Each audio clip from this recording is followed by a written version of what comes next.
اللهم بارك لنا في رجب وشعبان وبلغنا رمضان. السلام علیکم ورحمۃ اللہ وبرکاتہ.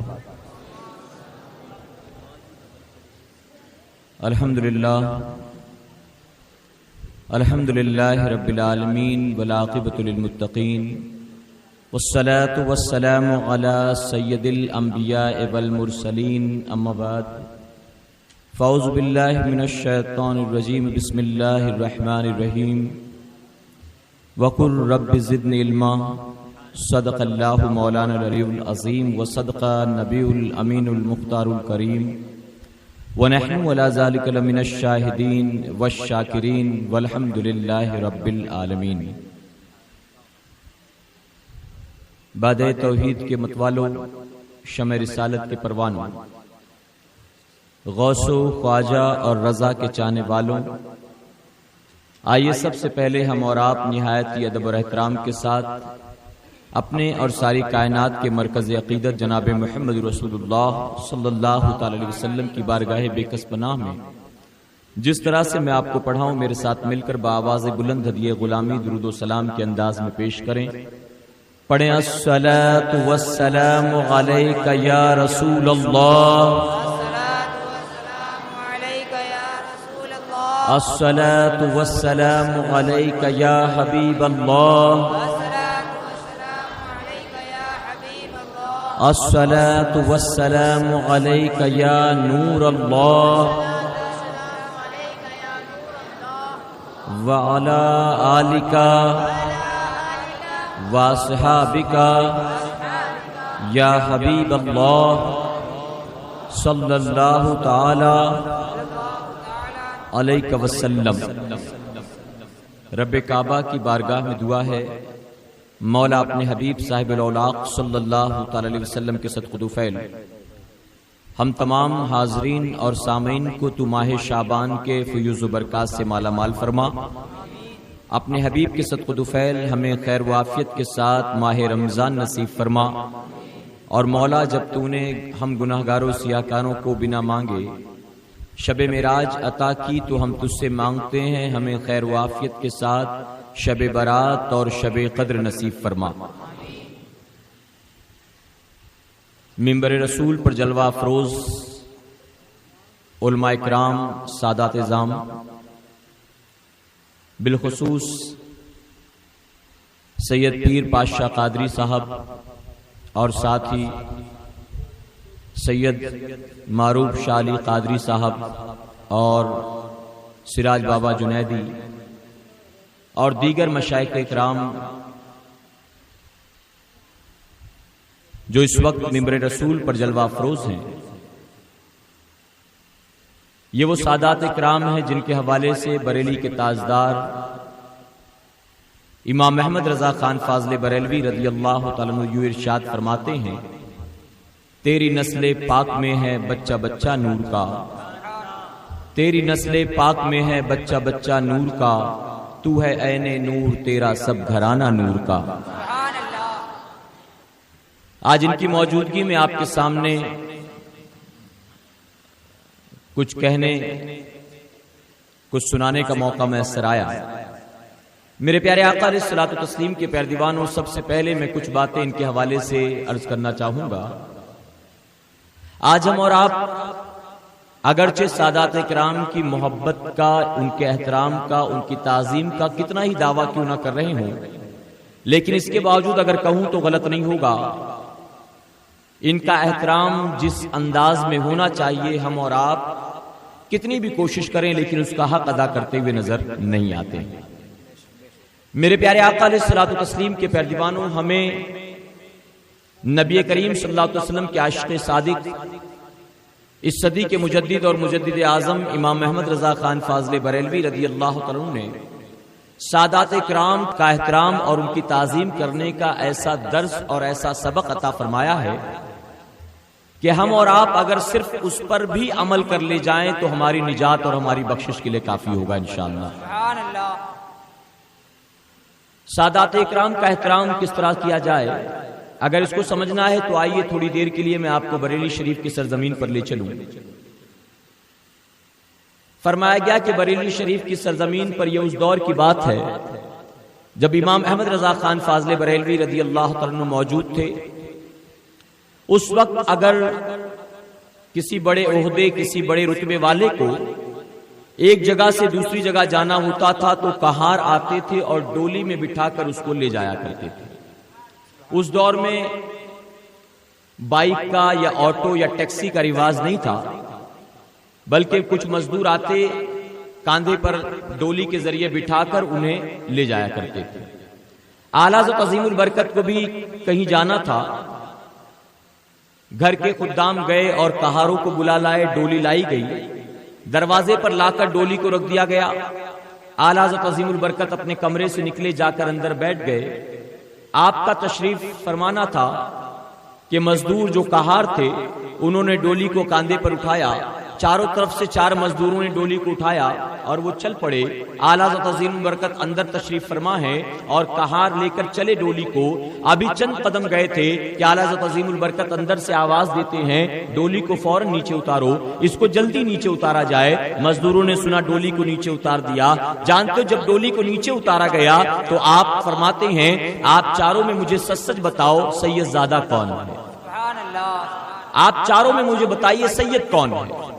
چاروں سر جھکائے کھڑے ہیں، کوئی جواب نہیں دیتا۔ اعلیٰ حضرت عظیم البرکت فرماتے میں تمہیں اللہ کے محبوب جناب محمد رسول اللہ صلی اللہ علیہ وسلم کا واسطہ دیتا ہوں، مجھے بتاؤ سید کون ہے؟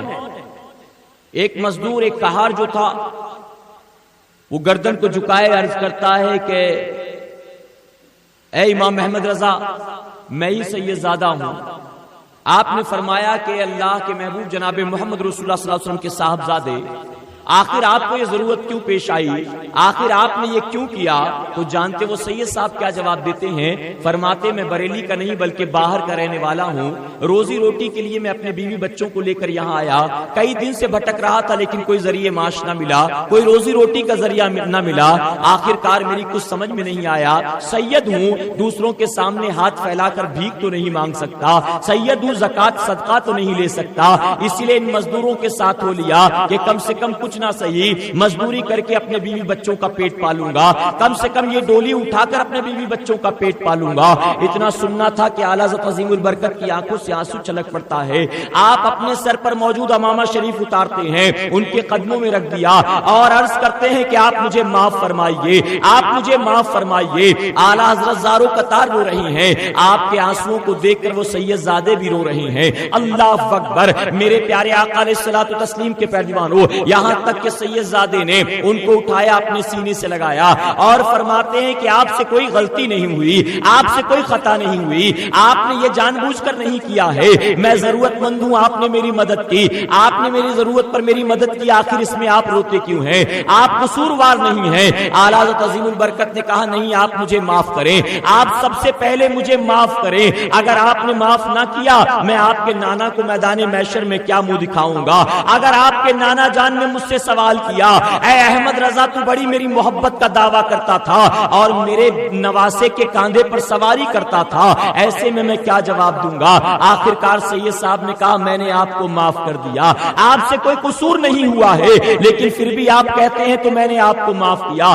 اعلیٰ حضرت عظیم البرکت فرماتے ہیں صرف اس سے کام نہیں چلے گا، اب آئیے آپ ڈولی میں سوار ہو جائیے، اب آپ آئیے اور اندر بیٹھ جائیے۔ انہوں نے انکار کیا، آپ نے اصرار کیا، آخر کار سید صاحب ڈولی کے اندر بیٹھ جاتے ہیں۔ اب 3 طرف سے مزدور اس کو کاندھا دے رہے ہیں اور ایک طرف سے وقت کا امام کاندھا دے رہا ہے، اعلیٰ حضرت عظیم البرکت کاندھا دے رہے ہیں، اللہ کا ولی کاندھا دے رہا ہے، یہاں تک کہ جہاں سے وہ اٹھا کر لائے تھے اعلیٰ حضرت عظیم البرکت ڈولی کو لے کر وہاں پہنچتے اور وہاں جا کر آپ نے اس کو اتارا ہے۔ اسے کہتے ہیں سادات اکرام کی تعظیم، اسے کہتے ہیں سادات اکرام سے محبت۔ اور اے سرکار مدینہ کے پیروانوں، میں یہاں پوچھنا چاہتا ہوں ذرا بتاؤ تو صحیح کس نے ان کو بتایا تھا کہ جو 4 مزدور ہیں اس میں ایک سید زادہ ہے؟ آخر اعلیٰ حضرت کو خبر کیسے ہو گئی؟ جانتے ہو جو نبی کا سچا عاشق ہوا کرتا ہے، جو نبی سے سچی محبت کرتا ہے، اس کی شان یہی ہوتی ہے کہ پہچان بتانے والا پہچان نہ بتائے، لیکن سید زادہ ہو تو اس کے جسم سے اسے اپنے آقا کی خوشبو مل جایا کرتی ہے، اپنے نبی کی خوشبو مل جایا کرتی ہے۔ اور اسی لیے بریلی کے تاجدار فرماتے ہیں اے آقا میں آپ کے بارے میں کیا کہوں، ارے تیری نسل پاک میں ہے بچہ بچہ نور کا، تو ہے عین نور، تیرا سب گھرانہ نور کا۔ اور اے سرکار مدینہ کے پیارے دیوانو، اسی لیے الحمدللہ ہم خوش عقیدہ سنی مسلمان کسی اور چیز پر ناز نہیں کرتے۔ ہم نماز پڑھتے ہیں لیکن نمازوں پر ناز نہیں کرتے، ہم روزہ رکھتے ہیں لیکن روزے پر اتراتے نہیں ہیں، ہم حج بھی ادا کر لیں تو اس کے باوجود فخر نہیں کرتے، ہم زکات بھی دیتے ہیں تو ناز نہیں کرتے، بلکہ ہم ناز کرتے ہیں تو اپنے ان آقاؤں کی غلامی پر ناز کرتے ہیں، ہم ناز کرتے ہیں امام حسین کی محبت پر ناز کرتے ہیں، ہم ناز کرتے ہیں امام جعفر صادق کی محبت پر ناز کرتے ہیں، ہم ناز کرتے ہیں تو غوث اعظم کی محبت پر ناز کرتے ہیں، ہم ناز کرتے ہیں تو خواجہ غریب نواز کی غلامی پر ناز کرتے ہیں۔ اور اسی لیے بریلی کے تاجدار فرماتے ہیں ایسے آقاؤں کا بندہ ہوں میں رضا، بول بالے میری سرکاروں کے، ارے میں کچھ نہیں ہوں، میرے آقا تو بہت بڑے ہیں، میں گناہگار ہوں، میرے آقاؤں کے پاس کون سی نیکی کی کمی ہے؟ اے سرکار مدینہ علیہ الصلوۃ والتسلیم کے پیارے دیوانوں، امام احمد رضا نے قیامت تک آنے والے مسلمانوں کو سادات کی تعظیم کا طریقہ عطا فرما دیا، سادات کے احترام کا سلیقہ عطا فرما دیا، ہمارے امام نے ہم کو بتا دیا، لیکن اس کے باوجود آج ہم صحیح طرح سے اس کا حق ادا نہیں کر پاتے۔ اللہ رب العزت اپنے حبیب کے نالین کے صدقہ فعل ہمیں اعلیٰ عظیم البرکت کے نقش قدم پر چلتے ہوئے سیدوں کی تعظیم کرنے کی توفیق عطا فرمائے، ان کا احترام کرنے کی توفیق عطا فرمائے۔ میرے پیارے آقا علیہ الصلوۃ والتسلیم کے پیارے دیوانوں، یہ سیدوں کی محبت، یہ سادات اکرام کا احترام سمجھ لو اچھی طرح سے، یہ صرف دنیا میں آپ کے کام آنے والی چیز نہیں ہے، بلکہ یہ وہ سرمایہ ہے جس کا صلہ میرا مولا دنیا اور آخرت دونوں جہاں میں عطا فرمائے گا، دونوں جہاں میں اللہ اس کا بدلہ عطا فرمائے گا۔ جانتے ہو آپ نے ایک حدیث مبارکہ سنی ہوگی، اللہ کے محبوب جناب محمد رسول اللہ صلی اللہ علیہ وسلم تشریف فرما ہے، آقا کے سامنے امام حسن موجود ہیں، آقا کے سامنے امام حسین موجود ہیں، آقا اپنے دونوں نواسوں کے حوالے سے یوں عرض کرتے اے اللہ یہ میری اہل بیت ہے، میں ان سے محبت کرتا ہوں، مولا تو بھی ان سے محبت کر، اے اللہ جو ان سے محبت کرے تو انہیں بھی اپنا محبوب بنا لے۔ آقا نے دعا فرمائی حسنین کریمین کے حوالے سے۔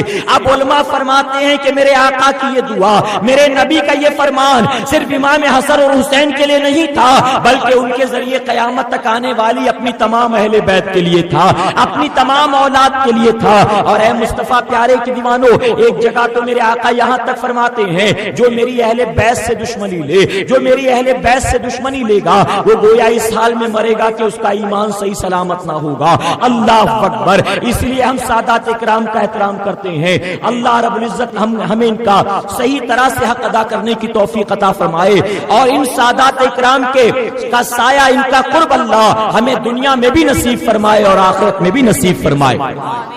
میرے پیارے آقا کے پیروانوں،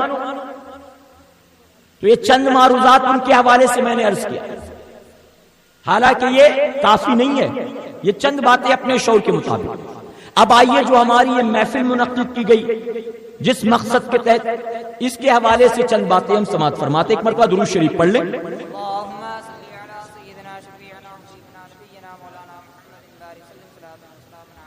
میرے پیارے آقا علیہ الصلوۃ والتسلیم کے پیروانوں، رب قرآن مقدس میں ارشاد فرماتا ہے وَقُلْ رَبِّ زِدْنِي عِلْمًا۔ جانتے ہو اللہ تبارک تعالیٰ سے ہر کوئی مانگتا ہے، ہر کوئی مانگتا، کوئی ایسا نہیں جو اللہ کا محتاج نہ ہو۔ بتائیے کوئی ہے؟ کوئی ایسا نہیں جو اللہ کا محتاج نہیں۔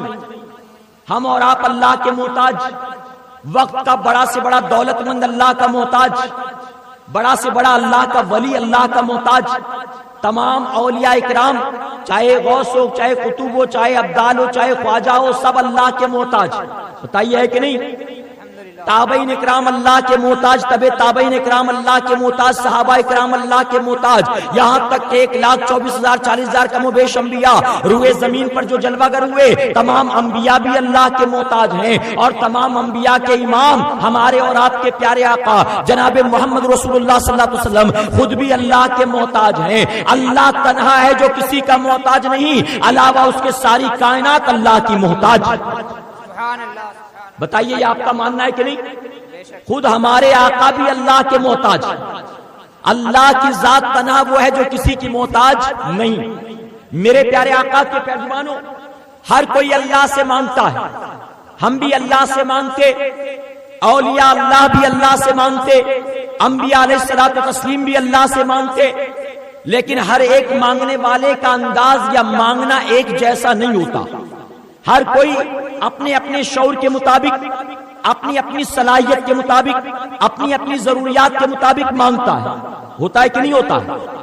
ہم اپنی دنیا کو دیکھتے، اپنی پریشانی کو دیکھتے، اپنی مصیبت کو دیکھتے، اپنی ضروریات کو دیکھتے، اپنے گھر بار کو دیکھتے، اپنے کاروبار کو دیکھتے، اور پھر اس اعتبار سے اللہ کی بارگاہ میں دعا کرتے۔ اولیاء اللہ اپنے شعور کے مطابق اللہ کی بارگاہ میں دعا کرتے، انبیاء علیہ الصلوۃ والتسلیم اپنے شعور کے مطابق اللہ کی بارگاہ میں دعا کرتے، تمام کے تمام اللہ کی بارگاہ سے مانگتے ہیں۔ لیکن جانتے ہو جب مانگنے کی باری ہمارے اور آپ کے پیارے آقا جناب محمد رسول اللہ صلی اللہ علیہ وسلم کی آئی، جب آقا کے مانگنے کی باری آئی تو آقا نے کچھ نہیں مانگا، بلکہ اللہ نے اپنے حبیب کو مانگنے کا طریقہ عطا فرما دیا۔ محبوب کیا مانگنا ہے یہ مانگنے کا طریقہ بھی میں تمہیں سکھاؤں گا۔ اور جانتے ہو رب نے کیا فرمایا؟ رب نے قرآن مقدس میں ارشاد فرمایا وَقُلْ رَبِّ زِدْنَا عِلْمًا، اے محبوب اور کچھ نہ مانگو، میری بارگاہ سے تمہیں اور کچھ مانگنے کی ضرورت نہیں ہے، بلکہ تم میری بارگاہ سے مانگو تو صرف اور صرف علم کی زیادتی مانگو،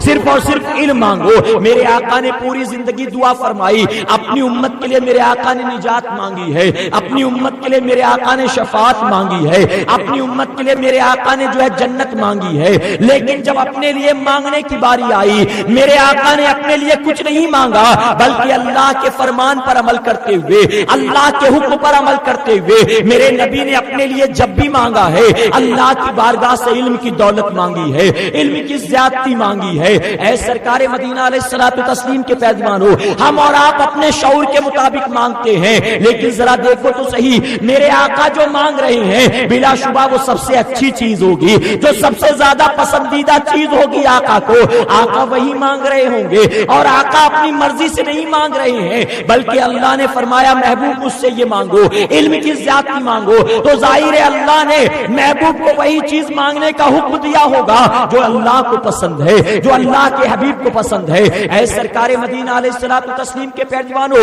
جب علم کی زیادتی اللہ کو پسند ہے، علم کی زیادتی اور نافع علم اللہ کے حبیب کو پسند ہے، ہم اور آپ ان کے امتی ہیں، ہمارا معاملہ یہ ہونا چاہیے جو ہمارے آقا کو پسند ہے وہی ہم اپنی پسند بنا لے، اپنی پسند ناپسند کو قربان کر دو اپنے آقا کی پسند پر۔ جب میرے نبی نے پوری زندگی اپنے لیے علم کی زیادتی مانگی تو امتیوں کو چاہیے کہ وہ بھی اپنے لیے علم کی زیادتی طلب کرے، وہ بھی اپنے لیے علم نافع مانگا کرے، وہ بھی علم دین کی دعا مانگا کرے۔ اے مصطفیٰ پیارے کے دیوانوں، آج کے دور میں مسلمانوں کا جائزہ لو، آج آپ دیکھو تو صحیح، پوری دنیا میں تقریباً 25% مسلمانوں کی آبادی ہے، 25-24% مسلمان پوری دنیا میں بستے ہیں، اور صرف ہندوستان کی سرزمین گورنمنٹ کے آنکڑے کے اعتبار سے، گورنمنٹ کیلکولیشن کے اعتبار سے 15 کروڑ لوگ مسلمان ہیں ہندوستان پر، حقیقت میں دیکھا جائے تو تقریباً 25 کروڑ لوگ مسلمان ہیں ہندوستان میں۔ اے سرکار مدینہ کے پیروانوں، پوری دنیا میں 24% مسلمانوں کی آبادی، ہندوستان میں تقریباً 25 کروڑ مسلمان بستے ہیں، لیکن ذرا نکل جاؤ اپنی گلیوں کا جائزہ لو، نکل جاؤ اپنے محلوں اور اپنے علاقے کا جائزہ لو، آج کتنے % مسلمان ہیں جو علم دین سے آشنا نظر آتے ہیں، جن کے پاس قرآن کا علم موجود ہے، جن کے پاس فقہ کا علم موجود ہے، جن کے پاس حدیث کا علم موجود ہے۔ آپ جاؤ اور جا کر تلاش کرو، اگر کہوں تو غلط نہیں ہوگا، آج کے دور میں 80% سے زیادہ مسلمان ایسے ہیں جن کو نہ قرآن کے بارے میں کچھ نالج ہے، نہ حدیث کے بارے میں کچھ نالج ہے۔ اے سرکار مدینہ علیہ الصلوۃ والتسلیم کے پیروانوں، علم دین کی دوری کا معاملہ یہ ہے، آپ دین سے دوری اختیار کرنے کے معاملے میں مسلمان اتنا ایڈوانس ہو گیا ہے، آج کے دور کے مسلمان کو پاکی ناپاکی کے مسائل معلوم نہیں ہیں۔ آج کے دور کے مسلمان کو اگرچہ جمعہ کی 2 رکعت نماز فرض پڑھنے آتا ہے، لیکن سوال پوچھو تو نماز میں کتنی باتیں فرض ہیں، نماز میں کتنے شرائط ہیں، نماز میں کیا باتیں واجب ہیں، آج کے دور کا مسلمان جواب نہیں دے سکتا۔ اے سرکار مدینہ کے پیروانوں، آج جب بدعقیدگی تیزی کے ساتھ پھیل رہی ہے، آج جب گمراہی تیزی کے ساتھ پھیل رہی ہے، ہمارے اپنے بھائی کو ہم سے چھین کر لے جایا جا رہا ہے اور اولیاء اللہ کا گستاخ بنایا جا رہا ہے، ان کے دلوں سے نبی کی محبت کی شمع کو بجھایا جا رہا ہے۔ آپ دیکھو ایسے دور میں کیا ضرورت اس بات کی نہیں ہے کہ اپنے رشتے کو دین سے مضبوط کر دے؟ کیا ضرورت اس بات کی نہیں ہے کہ ہم قرآن و حدیث سے اپنا رشتہ مضبوط کریں؟ آج اگر ہم سے کوئی سوال پوچھے، یہ جو تم میلاد مناتے ہو یہ کہاں سے ثابت ہے؟ یہ جو تم کنڈے کی نیاز کرتے ہو یہ کہاں سے ثابت ہے؟ یہ اولیاء اللہ کا جو عرس مناتے ہو یہ کہاں سے ثابت ہے؟ تم کہتے ہو نبی کو علم غیب ہے، کہاں سے ثابت ہے؟ تم کہتے ہو نبی حاضر و ناظر ہے، نبی زندہ ہے، کہاں سے ثابت ہے؟ بتاؤ کتنے % مسلمان ہیں جو اس کا جواب دے سکتے ہیں؟ آج مارکیٹ میں یہ سوالات بالکل عام ہیں، لیکن جواب کتنے لوگ دے سکتے بتائیے؟ الا ماشاءاللہ۔ آج کے دور کے مسلمان کو موبائل کے بارے میں زیادہ نالج ہے، آج کے دور کے مسلمان کو کمپیوٹر کے بارے میں زیادہ نالج ہے، آج کے دور کے مسلمان کو کرکٹ کے بارے میں زیادہ نالج ہے، آج کے دور کے مسلمان کو فلموں کے بارے میں زیادہ نالج ہے، آج کے دور کے مسلمان کو ہیرو ہیروئن کے بارے میں زیادہ نالج ہے، آج کے دور کے مسلمان کو امریکہ اور لندن کے بارے میں زیادہ نالج ہے، آج کے دور کے مسلمان کو اوباما اور اسامہ کے بارے میں زیادہ نالج ہے، لیکن دین کے معاملے میں بالکل زیرو ہے۔ دنیاوی موضوع پر گفتگو چلے تو گھنٹوں بات کرنے کے لیے تیار ہیں، ہمارے پاس بہت مواد ہے، ہم ایک گھنٹہ کرکٹ پر ڈسکشن کر سکتے ہیں، ہم 2 4 گھنٹہ پالیٹکس پر ڈسکشن کر سکتے ہیں، ہم اوباما کے بارے میں بہت کچھ جانتے ہیں۔ اے سرکار مدینہ علیہ الصلوۃ والتسلیم کے پیروانوں، ان دنیاوی موضوعوں پر گفتگو چلے تو مسلمان بڑا اسمارٹ ہے، بہت بات کرنا جانتا ہے، لیکن قبر میں جو 3 سوال ہوں گے ان سوالوں کے بارے میں کتنی معلومات ہے، وہاں جو جواب دینے ہیں اس کے بارے میں کتنی معلومات ہے، میدان محشر میں جو حساب کتاب ہوگا اس کے بارے میں کتنی معلومات ہے۔ الا ماشاءاللہ۔ میں مشائخ کرام کی بات نہیں کرتا، علماء کرام یا حفاظ کرام کی بات نہیں کرتا، میں عام عوام کی بات کرتا ہوں۔ اے مصطفیٰ پیارے کے دیوانوں، ہمارے معاشرے میں اگر پڑھے لکھے لوگ بھی موجود ہیں، ہمارے معاشرے میں اگر حفاظ قرآن یا ہمارے معاشرے کے اندر عالم موجود ہیں تو ان کی پرسنٹیج کتنی ہے بتائیے؟ ان کو دیکھا جائے تو بہت ہوگا تو 100 میں 5 مل جائیں گے، ہماری تعداد زیادہ ہے، لیکن دیکھو تو صحیح ہمارے پاس کیا ان سوالوں کا جواب موجود ہے؟ اے سرکار مدینہ علیہ الصلوۃ والتسلیم کے پیروانوں، جانتے ہو جنت میں اللہ تبارک تعالیٰ نے جو فرشتوں کو حکم دیا تھا آدم کا سجدہ کرنے کے لیے، اس کا ریزن کیا تھا؟ فرشتوں نے ان کا سجدہ کیوں کیا تھا؟ ان کا چہرہ بہت خوبصورت تھا، وہ بہت حسن و جمال والے تھے اس لیے سجدہ کیا گیا، ان کا قد بہت لمبا چوڑا تھا اس لیے ان کو سجدہ کیا گیا۔ اے سرکار مدینہ کے پیروانوں، اللہ نے ان کو دستے قدرت سے پیدا کیا اس لیے ان کو سجدہ کیا گیا، اللہ نے ان کو بنایا اپنے ہاتھوں سے اس لیے ان کو سجدہ کیا گیا، وہ سب سے پہلے انسان تھے اس لیے ان کو سجدہ کیا گیا۔ آخر ان کو سجدہ کیوں کیا گیا؟ ان تمام خوبیوں کی وجہ سے ان کا سجدہ نہیں کرایا گیا، بلکہ ان کو فرشتوں نے سجدہ کیا ہے تو صرف ان کے علم کی بنیاد ان کا سجدہ کیا ہے، ان کی صلاحیت کی بنیاد ان کو سجدہ کیا ہے۔ اللہ تبارک تعالیٰ نے فرشتوں سے فرمایا ان تمام چیزوں کے نام تم بتاؤ، فرشتے جواب نہ دے سکے۔ اے مولا تو نے ہمیں جو سکھایا ہم وہی جانتے ہیں، ہم اس سے زیادہ کچھ نہیں جانتے۔ جب وہی سوالات آدم علیہ السلام سے کیے گئے، آدم علیہ السلام ایک سوال کا بخوبی جواب دیتے رہے۔ آپ نے صرف چیزوں کا نام نہیں بتایا ہے بلکہ قیامت تک ان کا استعمال بھی بتا دیا ہے، ہر چیز آپ نے گنا دی ہے۔ جب آپ کو دکھایا گیا اے فرشتوں تمہارے ساتھ تمہارے پاس جو ہے ان سوالوں کا جواب موجود نہیں ہے جن سوالوں کا جواب میرا آدم دے سکتا ہے، میرا نبی دے سکتا ہے، میرا بندہ دے سکتا ہے، تو رب نے فرمایا چلو چلو ان کا سجدہ کرو. کیا پتا چلا کسی اور خوبی کی وجہ سے سجدہ نہیں کرایا گیا بلکہ ان کے علم کی بنیاد ان کا سجدہ کرایا ہے. اور کسی شاعر نے بڑے پیارے انداز میں کہا بدل ڈالا ہے اب تو اپنا انداز بیاں ہم نے, بدل ڈالا ہے اب تو اپنا انداز بیاں ہم نے, نہیں تو بند کر دی تھی فرشتوں کی زبان ہم نے. وہ ہمارے باپ آدم تھے جنہوں نے فرشتوں کو لاجواب کر دیا تھا. وہ ہمارے باپ آدم تھے, فرشتے جس کا جواب نہ دے پائے اس کا جواب انہوں نے دیا تھا. وہ ہمارے باپ آدم تھے جن کے سامنے فرشتوں نے سر جھکا دیا تھا. لیکن انہی آدم علیہ السلام کی اولاد کو دیکھا جائے اکثریت جاہلوں کی نظر آتی ہے, اکثریت بے پڑھے لکھوں کی نظر آتی ہے. آج کے دور کا باپ اس بات کی فکر کرتا ہے کہ میں اپنے بیٹے کو کانوینٹ اسکول میں پڑھاؤں, اس بات کی فکر کرتا ہے میں اپنے بیٹے کو انجینئر بناؤں, اس بات کی فکر کرتا ہے میں اپنے بیٹے کو اعلیٰ سے اعلیٰ انگریزی تعلیم دوں. لیکن دینی تعلیم کی بتائیے کتنے ماں باپ فکر کرتے نظر آتے ہیں؟ کتنے والدین ہیں جو اس بات کی فکر کرتے ہیں کہ میں اپنے بچے کو حافظ قرآن بناؤں گا, میں اپنے بچے کو عالم دین بناؤں گا؟ کتنے پرسنٹ بتائیے؟ 23 سالوں کے بعد آج آپ کے بسوا کلیان کی سرزمین پر آپ ہی کے سنی مدرسے سے 3 بچے فارغ ہو کر نکلے ہیں. اگر کہوں تو غلط نہیں ہوگا, اے بسوا کلیان کے رہنے والوں, اللہ نے تمہیں ماہ رمضان کی عید سے پہلے یہ عید عطا فرما دی ہے. یہ تمہارے لیے خوشی کی بات ہے کہ تمہارے اپنے بچے تمہارے اپنے مدرسے سے حافظ قرآن بن کر نکل رہے ہیں. سبحان اللہ, سبحان اللہ. نعرہ تکبیر, نعرہ تکبیر, نعرہ رسالت, علماء اہل سنت. میرے پیارے آقا کے پیروانوں, میں ان بچوں کو ان کے والدین کو مبارکباد دوں گا, ان کے مدرسین کو مبارکباد دوں گا, ساتھ ہی دارالعلوم جنہوں نے قائم کیا, آج جو اس کے انتظامیہ ہیں, ان سب کو مبارکباد دوں گا. اللہ ان سب کو جزائے خیر عطا فرمائے. آمین. ہم اور آپ زبان سے شکریہ ادا کرنے کے چند تعریفی کلمات بولنے کے علاوہ اور کچھ نہیں کر سکتے. جانتے ہو انہیں کیا ملے گا اللہ کی بارگاہ سے؟ میرے آقا ارشاد فرماتے تم میں سب سے اچھا وہ ہے جو قرآن پڑھتا ہے اور قرآن پڑھاتا ہے. سبحان اللہ, سبحان اللہ. یہ ان کے اساتذہ کا انعام ہے, یہ ان کے ٹیچرز کا انعام ہے کہ میرے آقا نے ان کو کہہ دیا تم سب سے اچھے ہو.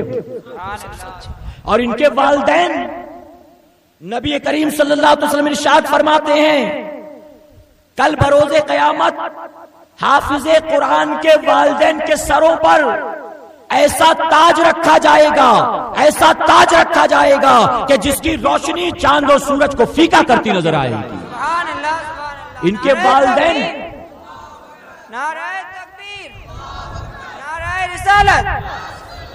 ان کے والدین قابل مبارکباد ہیں.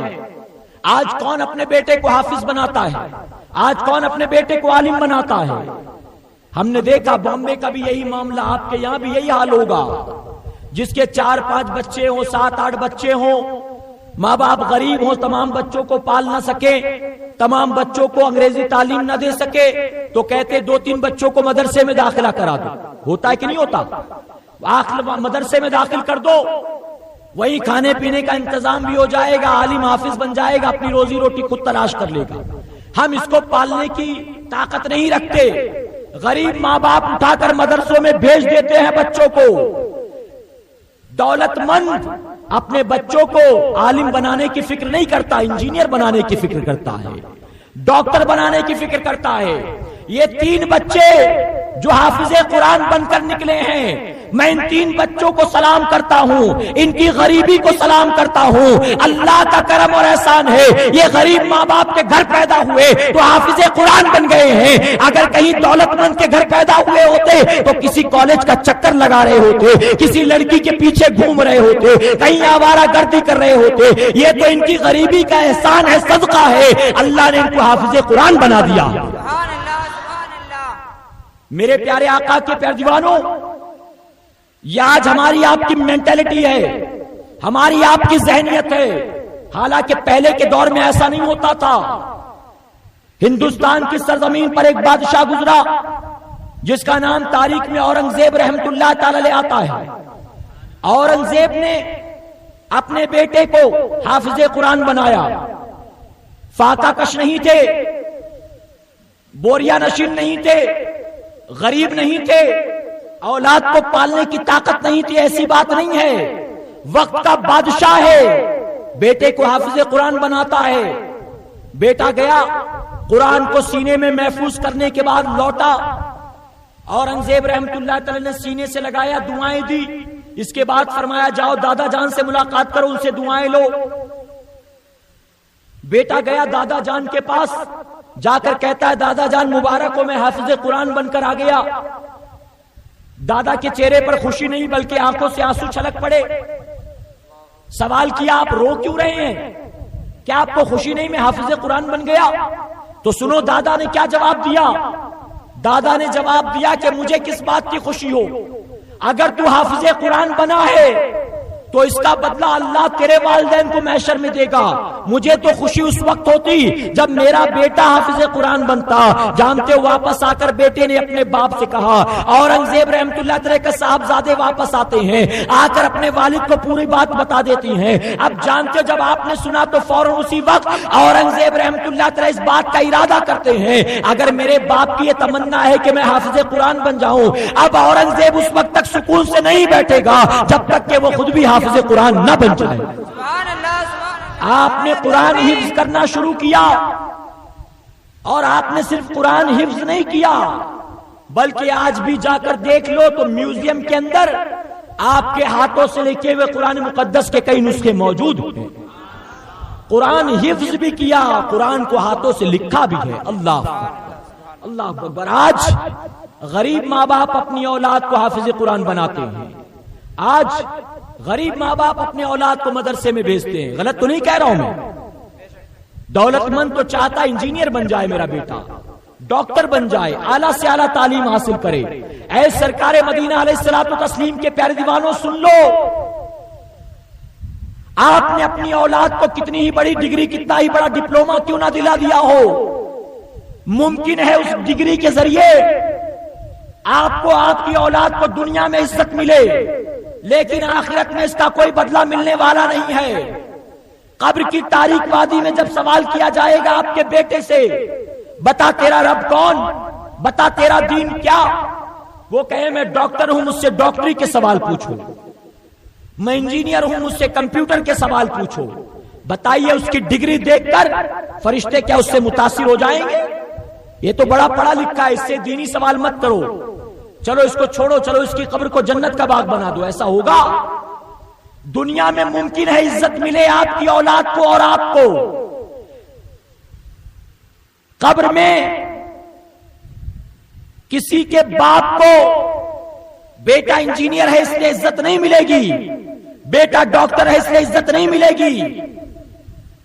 آپ نے اگر اپنی اولاد کو دیندار بنایا, حافظ قرآن بنایا, عالم دین بنایا, وقت کا مفتی بنایا, تو سن لو اس کے صلے میں اللہ آپ کو اور آپ کے بیٹے کو دونوں کو دنیا میں بھی عزت عطا فرمائے گا اور آخرت میں بھی عزت عطا فرمائے گا. فرمایا گیا ایک عالم دین کل بروز قیامت اپنی 7 پشتوں کی شفاعت کرائے گا, 7 پشتوں کی, 7 نسلوں کی. اللہ اکبر. کہاں گئے وہ لوگ جو کہتے ہیں کہ محشر میں کوئی کسی کے کام نہیں آنے والا ہے, معاذ اللہ, کوئی کسی کے کام نہیں آنے والا. نبی سے کیا مانگنے کی ضرورت ہے, معاذ اللہ, نبی کچھ نہیں دیتے ہیں, معاذ اللہ. ارے یہ تمہارا عقیدہ ہے, حقیقت میں ہمارا عقیدہ تو یہ ہے کہ نبی کی بارگاہ وہ بارگاہ ہے کہ کیا ملے گا کیا نہیں ملے گا اس کا سوال ہی نہیں آتا ہے. یہ تو وہ بارگاہ ہے کہ سب کچھ اسی در سے ملا ہے اور سب کچھ اسی در سے ملے گا انشاءاللہ. کھاتے ہیں تیرے در کا, پیتے ہیں تیرے در کا, کھاتے ہیں تیرے در کا, پیتے ہیں تیرے در کا, پانی ہے تیرا پانی, دانا ہے تیرا دانا. سب کچھ انہی کے صدقے میں ملا ہے, سب کچھ انہی کے صدقے میں. جب ایک عالم دین اپنی 7 پشتوں کی شفاعت کرائے گا تو ہمارے آقا کی عظمت کا کیا کہنا, میرے نبی کی شان کا کیا کہنا. کیا آپ نے نہیں سنا؟ فرمایا گیا 13 شعبان کی رات ہے, اسی مہینے کی 13 تاریخ رات کے وقت اللہ کے محبوب جناب محمد رسول اللہ صلی اللہ علیہ وسلم اللہ کی بارگاہ میں گریوزاری کرتے ہیں. اللہ کی بارگاہ میں امت کی شفاعت کے حق میں دعا کرتے ہیں، اے اللہ میری امت کو میرے حوالے کر دے، اے اللہ میری امت کو میرے حوالے کر دے۔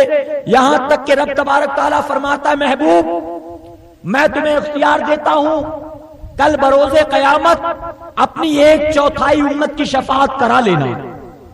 ذرا محبت سے کہیں 1/4 امت کی 1/4 امت کی شفاعت کرا لینا۔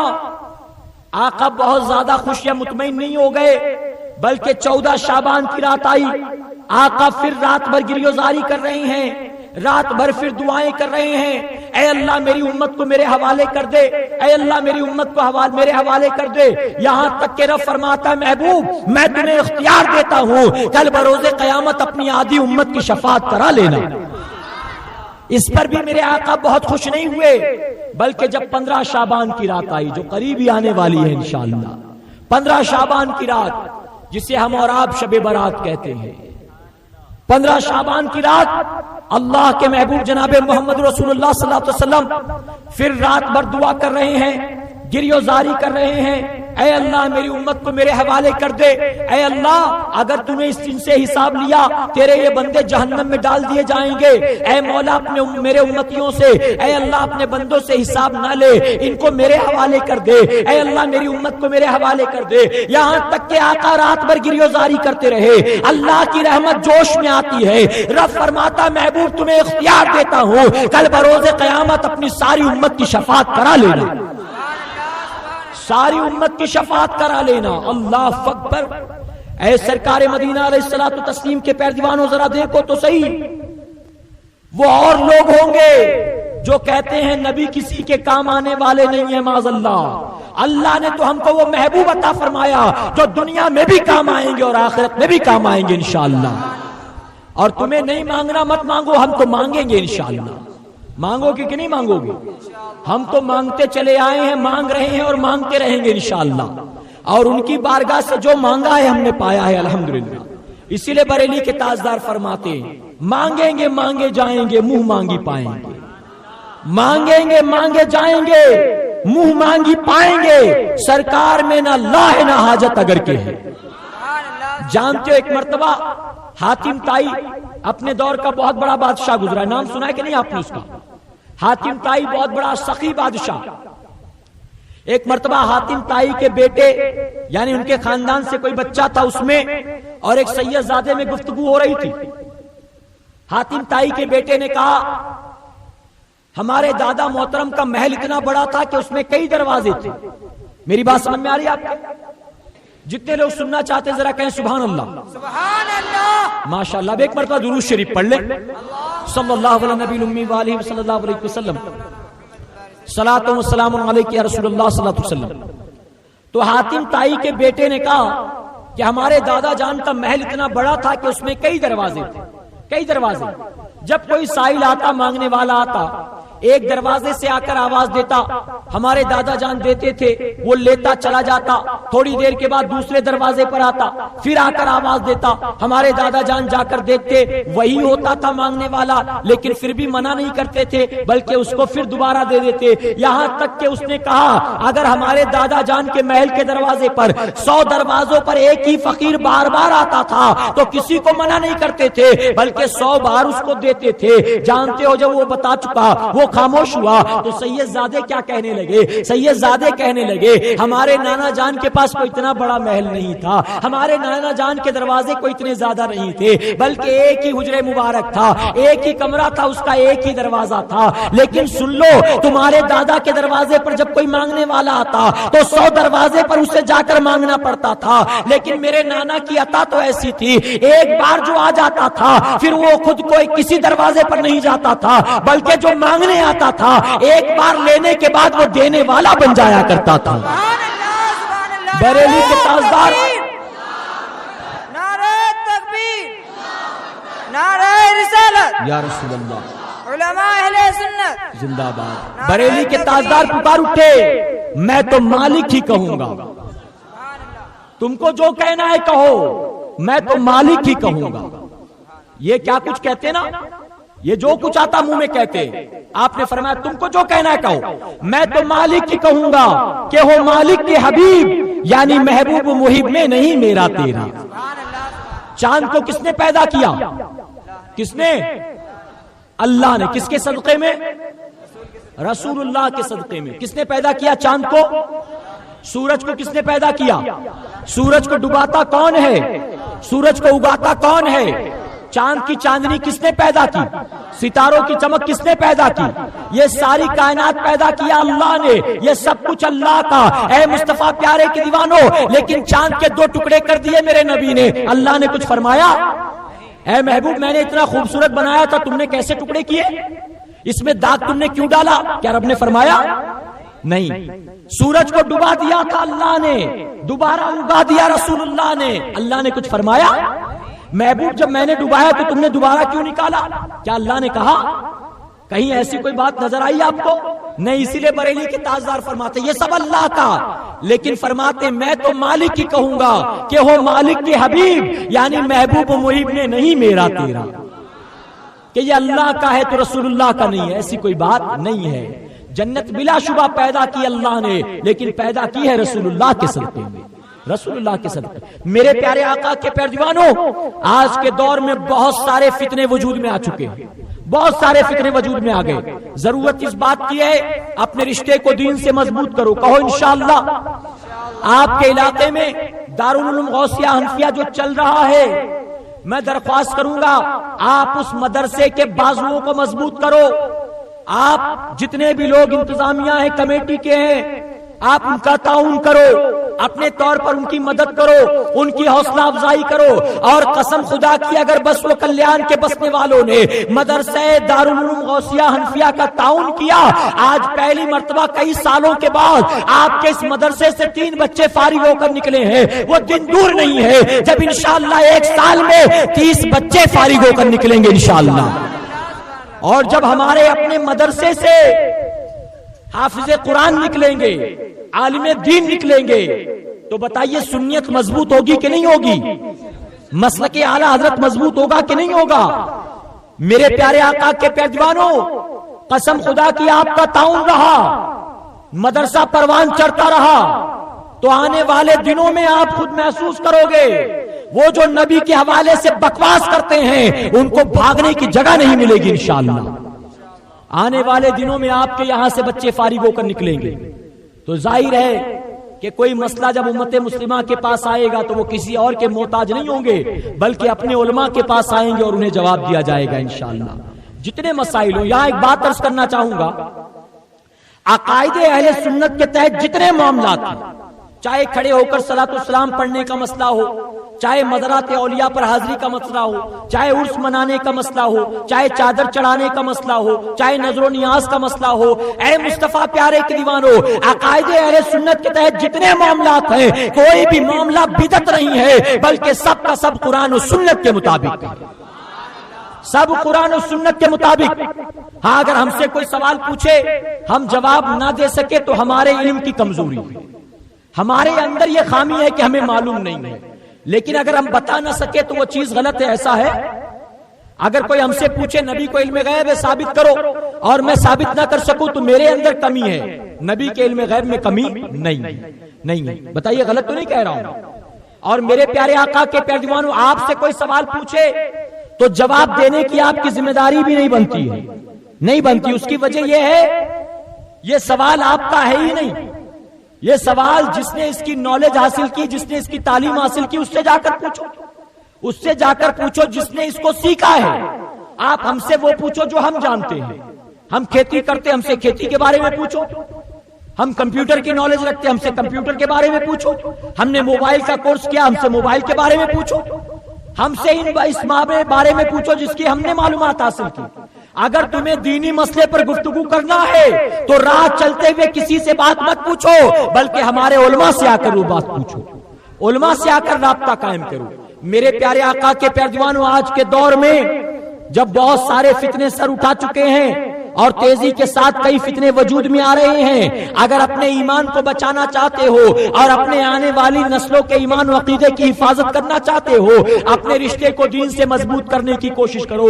آپ کے علاقے میں جو اہل سنت والجماعت کا یہ مدرسہ ہے, اس مدرسے کو مضبوط کرنے کی کوشش کرو. میرے پیارے آقا علیہ الصلوۃ والتسلیم کے پیروانو, آپ اس طرح سے بڑھ چڑھ کر تعاون کرو اپنے اس دارالعلوم کا کہ دارالعلوم کے انتظامیہ کو یہاں سے نکل کر کسی اور کے سامنے ہاتھ پھیلانے کی ضرورت نہ پیش آئے, یہاں سے نکل کر کسی اور کے پاس جانے کی ضرورت نہ پیش آئے, بلکہ آپ تمام مل کر یہ ذمہ داری اپنے کاندھے پر لے لو. میرے پیارے آقا علیہ الصلوۃ والتسلیم کے پیروانو, ایک دارالعلوم چل رہا ہے یا ہمارا یہاں سنیوں کا 2 مدرسہ چل رہا ہے, بس 2 مدرسے کافی نہیں ہیں. آج ہمارے مدرسوں میں آپ دیکھو کتنے بچے ہیں. آج میکسیمم دونوں مدرسوں میں دیکھا جائے 25 یا 30 بچے تعلیم حاصل کر رہے ہیں, 25-30 بچے مدرسے میں پڑھ رہے ہیں. اور کالج میں جا کر دیکھو کتنی تعداد ہے بچوں کی, کسی یونیورسٹی میں جا کر دیکھو کتنی تعداد ہے بچوں کی.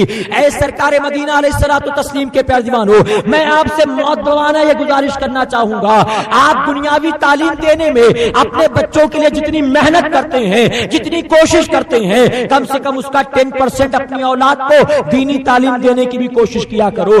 آج کے دور میں لوگ آ کر ہم سے کہتے ہیں حضرت دعا فرمائیں, ہمارا بیٹا ہماری عزت نہیں کرتا, حضرت دعا فرمائیں ہمارا بیٹا اپنی ماں کے ساتھ بدتمیزی کرتا ہے, حضرت دعا فرمائیں ہمارا بیٹا ہمارے کہے میں نہیں ہے. میں کہوں گا جوان بیٹا اس میں قصوروار ہے, لیکن صرف اس میں اس کا قصور نہیں ہے, بلکہ اس میں بہت حد تک اس کے ماں باپ کا بھی ہاتھ ہے. بہت حد تک ماں باپ بھی قصوروار ہیں. ماں باپ نے دنیاوی تعلیم دینے کے لیے بڑی کوششیں کی, بڑی محنت کی, لیکن اپنی اولاد کو دین سے وابستہ نہیں کیا, اپنی اولاد کو علماء اہل سنت کے قدموں میں نہیں ڈالا. میرے پیارے آقا علیہ الصلوۃ والتسلیم کے پیروانو, اگر صحابہ اکرام کی زندگی اٹھا کر دیکھو,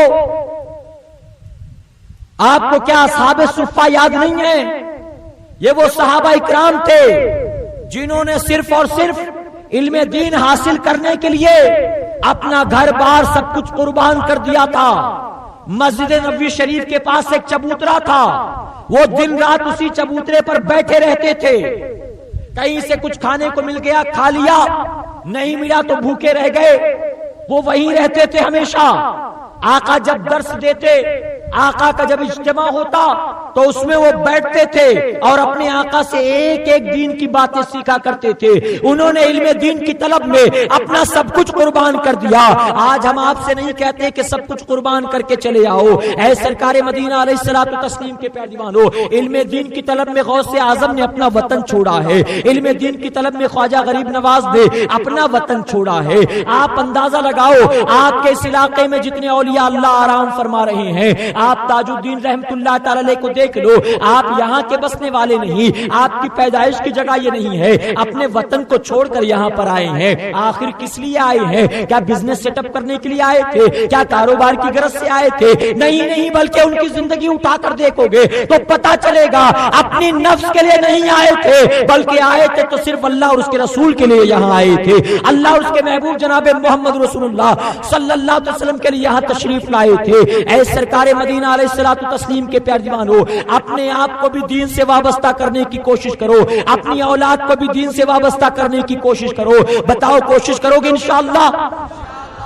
آئیے ایک بڑا پیارا واقعہ, ایک بڑی پیاری حکایت آپ کے سامنے پیش کروں. وہ ماں باپ جو اپنی اولاد کو دنیاوی نہیں بلکہ دینی تعلیم سے آراستہ کرتے ہیں, ان کی اولاد کیسی نکلتی ہے دیکھو. فرمایا گیا بصرہ کی سرزمین پر ایک بزرگ رہتے تھے جن کی شان یہ تھی کہ ان کے جسم سے ہمیشہ خوشبو پھوٹا کرتی تھی, ان کے بدن سے ہمیشہ خوشبو پھیلتی, ایسی خوشبو جو اس وقت کہیں اور نہ ملتی تھی ان کے جسم کے علاوہ. ایک مرتبہ ایک نوجوان نے سوال کیا, میں خوشبو کا بڑا شوقین ہوں, بڑی سے بڑی دولت خرچ کر کے خوشبو دور دراز سے منگاتا ہوں, لیکن جو خوشبو آپ استعمال کرتے ہیں ایسی خوشبو آج تک مجھے میسر نہیں آئی. آپ مجھے بتائیں کون سی خوشبو لگاتے ہیں, اس کا نام کیا ہے؟ بزرگ نے فرمایا نوجوان جب تو نے پوچھ لیا تو سن میں کون سی خوشبو لگاتا ہوں. بزرگ جواب دیتے ہیں میں ایسے گھر میں پیدا ہوا جو مسلمانوں کا گھر تھا, اللہ اور اس کے رسول صلی اللہ علیہ وسلم سے ڈرنے والوں کا، ان کے فرمانبرداروں کا گھر تھا۔ فرماتے میں نے آنکھ کھولی جب تو اپنی ماں کو نماز پڑھتا ہوا پایا، میں نے جب آنکھ کھولی تو اپنے والد کو مسجد کی طرف جاتا ہوا پایا۔ جیسے جیسے میں بڑا ہونے لگا میری ماں نے مجھ کو قرآن پڑھنا سکھایا، میرے والد نے میری انگلی پکڑ کر مجھے سنت کے مطابق چلنا سکھایا، میری والدہ نے مجھے بڑوں کا احترام بتایا، میرے والد نے مجھ کو سجدوں کا شعور سکھایا۔ کہتے اسی ماحول میں میری تربیت ہوتی رہی، یہاں تک کہ جب میں جوان ہو گیا میرے والد نے مجھ کو بازار لے جا کر ایک کپڑے کی دکان پر نوکری پر رکھ دیا۔ بزرگ فرماتے صبح سے لے کر شام تک وہاں مزدوری کرتا تھا، جو کچھ محنتانہ مزدوری میسر آتی رات کو گھر آ کر ماں کے قدموں میں ڈال دیتا، میری ماں ہاتھ اٹھا کر دعا کرتی، میں دن بھر کی تھکان بھول جاتا تھا، اطمینان و سکون کی زندگی گزر رہی تھی۔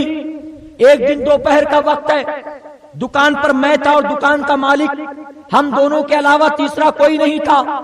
ایک بوڑھی عورت دکان پر آئی، اس نے میرے مالک سے کہا کہ دکان کے مالک سن، میں اپنی ملکہ کے لیے، میں اپنی بادشاہ زادی کے لیے کچھ کپڑے تلاش کرنے کے لیے آئی ہوں، میں کچھ کپڑے نکالتی ہوں، اس نوجوان کے ساتھ میں اسے محل تک لے جاؤں گی، بادشاہ زادی جو کپڑے پسند کر لے گی ہم اسے رکھ لیں گے، اس کی قیمت اور جو بچے ہوئے کپڑے ہوں گے وہ دونوں واپس لے کر یہ نوجوان چلا آئے گا۔ بزرگ فرماتے میرے مالک نے اس بات کو منظور کیا، اس عورت نے کچھ کپڑوں کے گٹھر نکالے، اس کے بعد فرماتے میں نے کاندھے پر رکھا، اس بوڑھی عورت کے پیچھے پیچھے ہو لیا، حتیٰ کہ ایک محل کے دروازے پر وہ آ کر ٹھہر گئی۔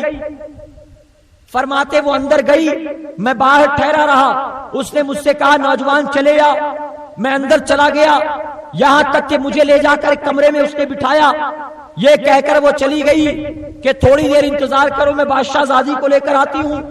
فرماتے میں انتظار کرتا رہا، وہ چلی گئی، کچھ دیر گزری تھی، ایک نوجوان خوبصورت لڑکی کمرے میں آئی، اب وہ اکیلی آئی، اس کے ساتھ بڑھیا نہیں تھی۔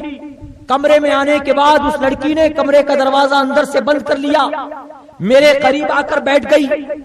بزرگ فرماتے اس کا قریب آ کر بیٹھنا تھا، دروازہ بند کرنا تھا، میں گھبرا گیا، میں فوراً کھڑا ہو گیا کہ آخر یہ کیا کر رہی ہے لڑکی۔ فرماتے وہ قریب آئی اور اس نے آ کر میرے ہاتھ کو پکڑ لیا، میں نے ہاتھ جھٹک دیا، وہ بادشاہ زادی کہنے لگی نوجوان گھبرا مت، سن میں نے تجھے یہاں کیوں بلایا ہے؟ در حقیقت ایک مرتبہ میں بازار سے گزر رہی تھی، اچانک میری نظر تجھ پر پڑ گئی، اس پہلی نظر کا پڑنا تھا کہ مجھے تجھ سے ایک طرفہ محبت ہو گئی، جب سے تجھے دیکھا دن رات تیری محبت میں تڑپ رہی ہوں، کپڑا منگانا تو صرف بہانہ ہے، دراصل اپنی محبت کا اظہار کرنا مقصد ہے۔ اے نوجوان میری محبت کو قبول کر لے، کئی دنوں سے تیری محبت میں تڑپ رہی ہوں، اب جب موقع مل گیا ہے آ میرے قریب آ، ہرگز ہرگز مجھ سے دور مت جا، میں اب یہ جدائی برداشت نہیں کر سکتی۔ اللہ اکبر۔ بزرگ فرماتے وہ لڑکی یہ کہہ رہی تھی اور میں خوف خدا میں کانپنے لگا، میرا جسم تھا کہ تھر تھرانے لگا۔ میں نے لڑکی سے کہا اے لڑکی، ارے کیا تجھے معلوم نہیں ہے دروازہ بند ہے، کوئی ہمیں نہیں دیکھ رہا، لیکن اللہ کے بارے میں تیرا کیا خیال ہے؟ ہم لاکھ پردوں میں ہوں، اللہ ہمیں دیکھ رہا ہے، ہم جو بھی گناہ کریں گے یہ دنیا والے جانے نہ جانے، اللہ کی بارگاہ میں ہمیں محشر میں جواب دینا ہے۔ بزرگ فرماتے جب میں نے لڑکی سے یہ کہا تو لڑکی ڈانٹتے ہوئے کہتی ہے اے نوجوان میں نے تجھے یہاں تقریر کرنے کے لیے نہیں بلایا ہے بلکہ اپنی محبت کا اظہار کرنے کے لیے بلایا ہے، اب تو ہرگز ہرگز اپنے آپ کو مت روک مجھ سے، آ میرے قریب چلا، اے نوجوان میری اصلاح مت کر، آ میرے قریب چلا۔ اللہ اکبر۔ بزرگ فرماتے ہیں میں خوف خدا میں کانپ رہا تھا، لیکن لڑکی ہے کہ باز آنے کو تیار نہیں، اس نے میرا ہاتھ پکڑ لیا، وہ میرے قریب آنا چاہ رہی تھی، میں اس سے دور ہوتا چلا جا رہا تھا۔ اے سرکار مدینہ علیہ الصلوۃ والتسلیم کے پیارے دیوانو، بزرگ فرماتے میں نے اس کو بہت سمجھایا لیکن وہ لڑکی باز آنے کو تیار نہیں، یہاں تک کہ اس لڑکی نے کہا اے نوجوان اگر صحیح سلامت تو واپس جانا چاہتا ہے تو تجھے میری بات ماننی ہوگی، یہ میرے والد کا محل ہے، میں یہاں کی شہزادی ہوں، اب میرے شوق کو پورا کر، میری خواہش کو پورا کر، تو صحیح سلامت واپس چلا جائے گا، میں تجھے اتنے انعام و اکرام سے نوازوں گی کہ تجھے پھر کسی کے یہاں نوکری کرنے کی ضرورت نہیں پڑے گی، بلکہ تو پوری زندگی بیٹھ کر کھا سکتا ہے، پوری زندگی بیٹھ کر گزارا کر سکتا ہے۔ آپ فرماتے وہ مجھے لالچ دیتی رہی، کبھی دھمکیاں دیتی رہی، کبھی محبت کا واسطہ دیتی رہی، لیکن میں خوف خدا میں کانپ رہا تھا۔ میں نے دل ہی دل میں اللہ کی بارگاہ میں عرض کیا، اے اللہ اب آج اس گناہ سے تیرے سوا مجھے کوئی نہیں بچا سکتا، اے اللہ تجھے واسطہ ہے تیرے حبیب کا، مجھ کو اس برائی سے بچا لے، اے اللہ اگر اس حرام کاری سے آج میں نہ بچ سکا تو آخر تجھے کیا منہ دکھاؤں گا، قبر میں تیرے حبیب کو کیا منہ دکھاؤں گا۔ اللہ اکبر۔ بزرگ فرماتے اللہ کی بارگاہ میں میں دل ہی دل میں یہ دعائیں کر رہا تھا، اچانک میرے دل میں خیال پیدا ہوا۔ میں نے اس نوجوان لڑکی سے کہا، اے لڑکی میں تیری خواہشات کو پورا کروں گا، لیکن اس سے پہلے میں اپنی ضرورت سے فارغ ہونا چاہتا ہوں، ذرا استنجے کی حاجت ہے، مجھے اجازت دے۔ وہ لڑکی کہتی ہے ٹھیک ہے۔ نوجوان جلدی جا اور واپس آ۔ تو وہ کہتے ہیں میں نے سوچا شاید کمرے کا دروازہ کھول دیا جائے گا، مجھے نکل کر بھاگنے کا موقع ملے گا، لیکن ہائے افسوس کمرے کا دروازہ کھولا نہیں گیا، بلکہ اسی کمرے میں موجود ایک استنجے خانے کی طرف اشارہ کیا گیا، جا اس کے اندر چلا جا، جلدی فارغ ہو کر واپس آ، اب میں زیادہ دیر تک اپنے آپ کو تجھ سے دور نہیں رکھ سکتی ہوں۔ وہ بزرگ فرماتے ہیں یہاں تک کہ میں ٹوائلٹ میں گیا، میں استنجے خانے میں گیا، وہاں جا کر اندر سے دروازہ بند کر کے چاروں طرف سے دیکھتا ہوں شاید باہر نکلنے کا کوئی راستہ مل جائے، لیکن کوئی راستہ نظر نہیں آتا۔ فرماتے اب میں رو رہا تھا، اے اللہ میری حفاظت کون کرے گا تیرے سوا، زنا جیسے عظیم گناہ سے مولا مجھ کو بچا لے، اس حرام کاری سے مولا مجھ کو بچا لے۔ فرماتے ہیں دل ہی دل میں رب کی بارگاہ میں دعا کر رہا تھا، اچانک دل میں خیال آیا میں نے اس ٹوائلٹ کے اندر، میں نے اس استنجا خانے کے اندر جتنی ناپاکی پہلے سے موجود تھی اس ناپاکی کو اپنے ہاتھ میں اٹھایا، اس گندگی کو میں نے اپنے ہاتھ میں اٹھایا اور میں نے اسے اپنے چہرے پر ملنا شروع کر لیا۔ میں نے پوری گندگی اٹھائی اور اپنے بدن پر مل لیا۔ جب ساری گندگی میں نے اپنے جسم پر مل لی، اس کے بعد میں باہر آیا اور آ کر میں نے کہا اے نوجوان لڑکی آ جا، اب میں تیرے لیے تیار ہوں، اب تو جو کہے گی میں کرنے کو تیار ہوں۔ اللہ اکبر۔ فرماتے میرا یہ کہنا تھا، وہ لڑکی آواز دیتی ہے، وہ لڑکی چیخ پڑتی ہے، ارے تو بڑا خوبصورت نوجوان ہے لیکن تو عقل سے دیوانہ معلوم دیتا ہے، ارے تو پاگل معلوم دیتا ہے، پورے کمرے کو تو نے بدبودار بنا دیا، پورے کمرے کو تو نے گندا کر دیا۔ لڑکی نے فوراً دروازہ کھولا اور سپاہیوں کو آواز دی، اس پاگل نوجوان کو فوراً میرے کمرے سے باہر نکالو، کمرے کی صاف صفائی کا اہتمام کرو۔ فرماتے دروازہ کھول دیا گیا، سپاہی مجھ کو پکڑتے اس سے پہلے میں دوڑنا شروع کر دیتا ہوں۔ فرماتے دوڑتا رہا، ایک ندی بہ رہی تھی، اس ندی کے کنارے میں آیا، میں نے وہاں پر غسل کیا، اپنے ناپاک کپڑوں کو میں نے پانی سے پاک کیا، پھر نکل کر میں نے 2 رکعت نماز شکرانے کی ادا کی۔ اے اللہ تیرا کرم تو نے مجھ کو زنا سے بچا لیا، اے اللہ تیرا کرم تو نے مجھ کو حرام کاری سے بچا لیا۔ فرماتے اللہ کا شکر ادا کر کے میں اپنے گھر واپس آ گیا، اپنے بستر پر آ کر میں سویا۔ رات کو جب میں سویا تو مجھے یہ محسوس ہوا کوئی کہنے والا یوں کہہ رہا ہے، اے میرے بندے تو نے میری رضا کے لیے، اے میرے بندے تو نے میری خوشی کے لیے اپنے بدن سے گندگی کو مل لیا، آج تیرے جسم سے ہم ایسی خوشبو لگا دیتے ہیں کہ جب تک تو زندہ رہے گا تیرے جسم سے خوشبو آیا کرے گی، تیرے بدن سے خوشبو پھیلا کرے گی۔ بزرگ فرماتے نوجوان سن لے، یہ کوئی عطر اور مشک نہیں ہے، بلکہ یہ اللہ کی رضا کی خوشبو ہے، اللہ کی فرما برداری کی خوشبو ہے۔ میں نے اللہ کی اطاعت کی، یہ خوشبو میرے مولا نے مجھ کو عطا فرمائی ہے اور یہ کبھی جانے والی نہیں ہے، ایسی خوشبو تجھے کبھی ملنے والی نہیں ہے۔ اے مسلمانوں میں آپ سے پوچھنا چاہتا ہوں، بتاؤ ان کے دل میں یہ خوف خدا آیا کہاں سے؟ ان کے دل میں اللہ کی اطاعت کا جذبہ آیا کہاں سے؟ ماں باپ دیندار تھے، ماں باپ اللہ اور اس کے رسول صلی اللہ علیہ وسلم کے فرما بردار تھے، تو اولاد بھی نیک ہوئی، اولاد بھی صالح ہوئی۔ میں ذمہ داری کے ساتھ کہوں گا، اللہ کے اس ولی کی جگہ آج کے دور کا ترقی یافتہ نوجوان ہوتا تو ہرگز اپنے آپ کو اس حرام کاری سے نہ بچا پاتا، ہرگز اس گناہ سے نہ بچا پاتا۔ وہ یہ سوچتا بڑا اچھا آفر ہے، نفسانی خواہش بھی پوری ہو رہی ہے، مال بھی مل رہا ہے، کیا فرق پڑتا ہے، چلو کر گزرے۔ لیکن قربان ان کی عظمت پر ماں باپ نیک ہوتے تھے تو اولاد بھی نیک ہوا کرتی تھی۔ لیکن آج ہمارا معاملہ بڑا عجیب و غریب ہے، باپ چاہتا ہے بیٹا نمازی بن جائے، ماں چاہتی ہے بیٹی نمازی بن جائے، لیکن باپ کو نماز کی توفیق نہیں ہوتی ہے، ماں کو نماز کی توفیق نہیں ہوتی ہے۔ اے مصطفیٰ پیارے کے دیوانوں بتاؤ، امام حسین کو کربلا کے میدان میں سجدے کی حالت میں گردن کٹانے کا جذبہ کہاں سے ملا؟ سجدے کی حالت میں سر تن سے جدا کرانے کا سبق اور درس کہاں سے ملا؟ آپ نے اپنی والدہ کی نمازوں کو دیکھا تھا، آپ نے اپنے والد کی نمازوں کو دیکھا تھا، آپ نے اپنی آنکھوں سے اپنے نانا کی نمازوں کو دیکھا تھا۔ جب ماں باپ نمازی ہوتے ہیں تو اولاد بھی نمازی ہوا کرتی ہے، ماں باپ نیک ہوتے ہیں تو اولاد بھی نیک ہوا کرتی ہے۔ آج اولاد کی موجودگی میں ماں باپ گالی گلوچ کر رہے ہیں، اولاد کی موجودگی میں ماں باپ رشتہ داروں کی پڑوسیوں کی غیبت کر رہے ہیں، اولاد کی موجودگی میں ماں باپ جھوٹ بول رہے ہیں، اولاد کی موجودگی میں ماں باپ پکچر دیکھ رہے ہیں، اولاد کی موجودگی میں ماں باپ ٹی وی سیریل دیکھ رہے ہیں، اولاد کی موجودگی میں ماں باپ فیض جملے زبان پر لا رہے ہیں۔ اولاد نیک کہاں سے ہونے والی ہے؟ اولاد پارسا کہاں سے ہونے والی ہے؟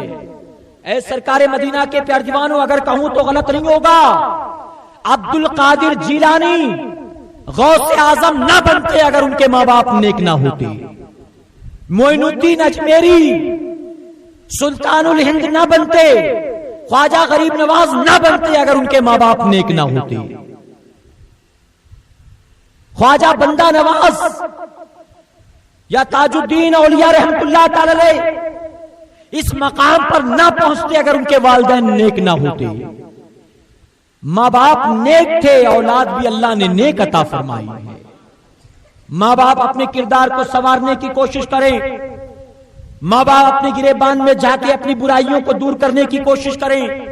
اور میں آپ سے مؤدبانہ یہ ریکویسٹ کروں گا، اے سرکار مدینہ کے پیارے دیوانوں، نماز پنجگانہ کی پابندی کرو، نماز کے معاملے میں کوئی غفلت مت برتو، نماز کے معاملے میں کوئی کاہلی سستی مت برتو۔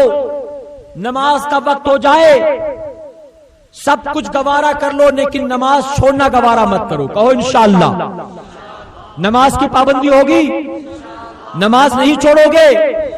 جانتے ہو نماز شب معراج کا تحفہ ہے، معراج کا تحفہ لانے والے رسول اللہ ہیں، بھیجنے والا اللہ ہے۔ اللہ کی طرف سے تحفہ لے کر آئے۔ آپ کے گھر کوئی مہمان آئے اور آنے کے بعد کہے وال کلاک جو لگی، گھڑی جو لگی بڑی خوبصورت، آپ فوراً کہتے ہو کہ جاپان کی ہے، کہتے ہو کہ نہیں کہتے؟ کیوں؟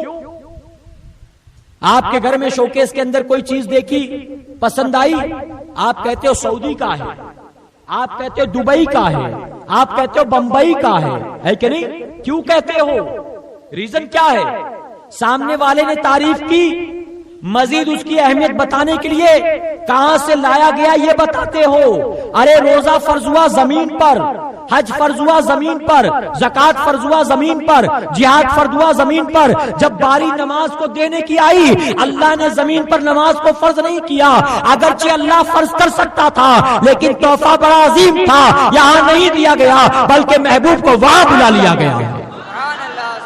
محبوب آؤ یہاں سے لے کر جاؤ، تاکہ لوگوں کو پتا تو چلے یہ تحفہ کہاں سے آیا ہے، یہ تحفہ کون لایا ہے، یہ تحفہ کس نے بھیجا ہے۔ لیکن کوئی ویلو نہیں ہے، اللہ اکبر، کوئی ویلو نہیں ہے، کوئی اہمیت نہیں ہے۔ معاذ اللہ ثم معاذ اللہ۔ جمعہ کی 2 رکعت پڑھ لی، اب سوچتے ہیں جنت کے لیے کافی ہے۔ ماہ رمضان میں کچھ نمازیں پڑھ لی، اب سوچتے ہیں نجات کے لیے یہی کافی ہے، یا اور پڑھی تو کب؟ شب معراج میں پڑھ لی، شب برات میں پڑھ لی، شب قدر میں پڑھ لی۔ اے سرکار مدینہ علیہ الصلوۃ والتسلیم کے پیارے دیوانوں، اللہ کے سجدوں کے لیے کچھ دنوں کچھ راتوں کا انتظار مت کیا کرو، بلکہ عاقل بالغ ہونے کے بعد سے لے کر جب تک موت نہیں آتی، پوری زندگی اللہ نے ہم پر نماز کو فرض کیا ہے۔ کبھی غفلت مت برتو، دنیا لٹتی اور لٹ جائے، کاروبار جاتا ہو چلا جائے، نوکری چھٹتی اور چھٹ جائے، لیکن ایک وقت کی نماز جان بوجھ کر قضا نہ ہونے پائے۔ کہو انشاءاللہ۔ ذرا دیکھو میدان جنگ ہے، کافروں کے ساتھ جنگ ہو رہی ہے، 1-2 دن نہیں کئی دن گزر گئے، کامیابی نہیں مل رہی، کبھی مسلمانوں کا پلڑا بھاری، کبھی کافروں کا پلڑا بھاری، یہاں تک کہ کافروں نے یہ طے کیا آج رات کو جب مسلمان اپنے خیمے میں سو جائیں گے، رات کے اندھیرے کا فائدہ اٹھا کر ہم ان پر حملہ کر دیں گے۔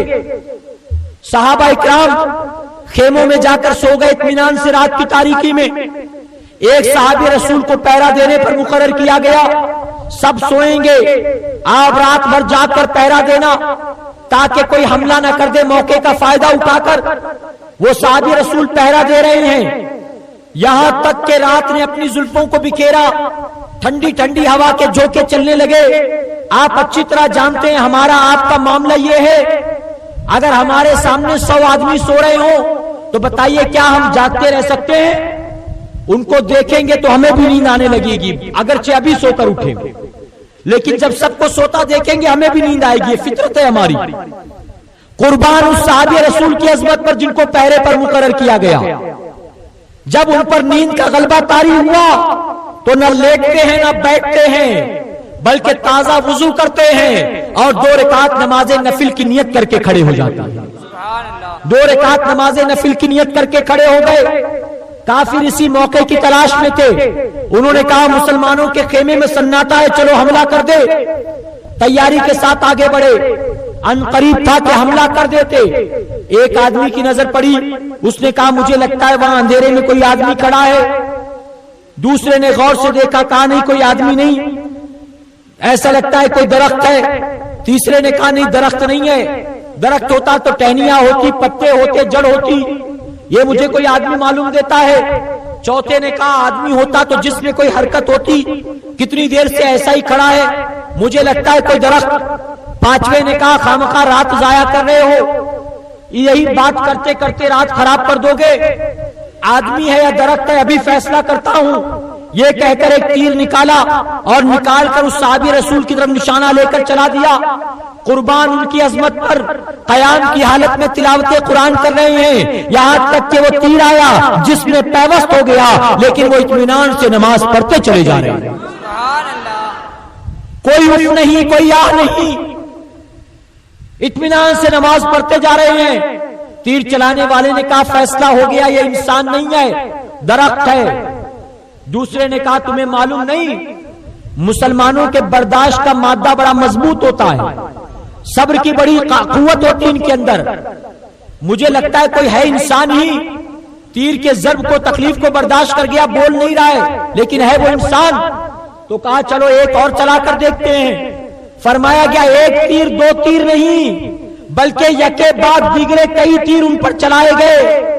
تیر آتے رہے، جس میں پیوست ہوتے رہے۔ اللہ کے وہ بندے اطمینان سے نماز پڑھتے چلے جا رہے ہیں، یہاں تک کہ کئی تیر آ کر لگے۔ اب جب درد کی تاب نہ لا سکے تو زمین پر گر جاتے ہیں۔ آپ کا گرنا تھا کہ صحابہ جاگ گئے، کافر آپ کی آہٹ کو دیکھ کر بھاگ گئے۔ صحابہ قریب آتے ہیں خیمے سے نکل کر، انہوں نے اپنے بھائی کو اس حال میں دیکھا، سوال کیا ارے ہمارے بھائی تمہیں کیا ہوا؟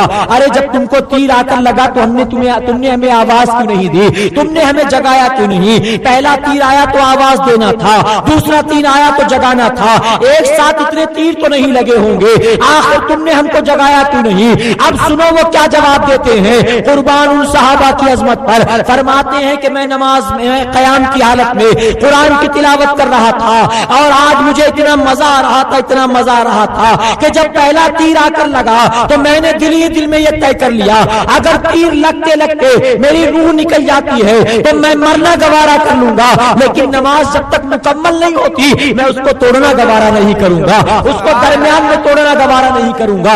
اے مسلمانوں ذرا دیکھو تو صحیح، ارے وہ جان دینا گوارا کرتے تھے لیکن نماز کو توڑنا گوارا نہیں کرتے تھے، اور ہم توڑنا تو بہت دور کی بات ہے، ایک ایک کر کے نماز کو چھوڑنا گوارا کر رہے ہیں۔ کوئی 4 پیسے کے لیے نماز کو چھوڑ رہا ہے، کوئی روزی روزگار کے چکر میں نماز کو چھوڑ رہا ہے، کوئی کاروبار کی ترقی کے عوض میں نماز کو چھوڑ رہا ہے، کوئی تھوڑی سی دولت کے عوض میں نماز کو چھوڑ رہا ہے۔ اے مصطفیٰ پیارے کے دیوانوں سن لو، معراج کی رات اللہ کے محبوب جناب محمد رسول اللہ صلی اللہ علیہ وسلم ارشاد فرماتے میں نے ایک میدان دیکھا، اس میدان میں بہت سارے مرد بہت ساری عورتوں کو لٹایا گیا ہے، فرشتے ان کے سرانے بڑے بڑے پتھر لے کر کھڑے ہیں، آقا فرماتے ان مرد اور ان عورتوں کے سروں پر فرشتے پتھر مارتے ہیں، یہاں تک کہ اس کے لگنے سے سر چکنا چور ہو جاتا ہے، خون کے فوارے جاری ہو جاتے ہیں، ہاتھ پیر پٹکتے ہیں، روح نکل جاتی ہے، پتھر لڑک کر ایک طرف جاتا ہے، فرشتے پتھر دوبارہ اٹھا کر لاتے ہیں، سر کو پھر پہلے کی طرح مکمل کیا جاتا ہے، جس میں روح لوٹائی جاتی ہے، فرشتے دوبارہ لا کر پھر پتھر مارتے ہیں۔ آقا فرماتے ایک ایک مرد اور ایک ایک عورت پر کئی بار اس طرح پتھر مارا جا رہا تھا۔ آقا نے فرمایا جبرائیل یہ کون لوگ ہیں، ان پر یہ عذاب کیوں ہے، انہوں نے کون سا گناہ کیا؟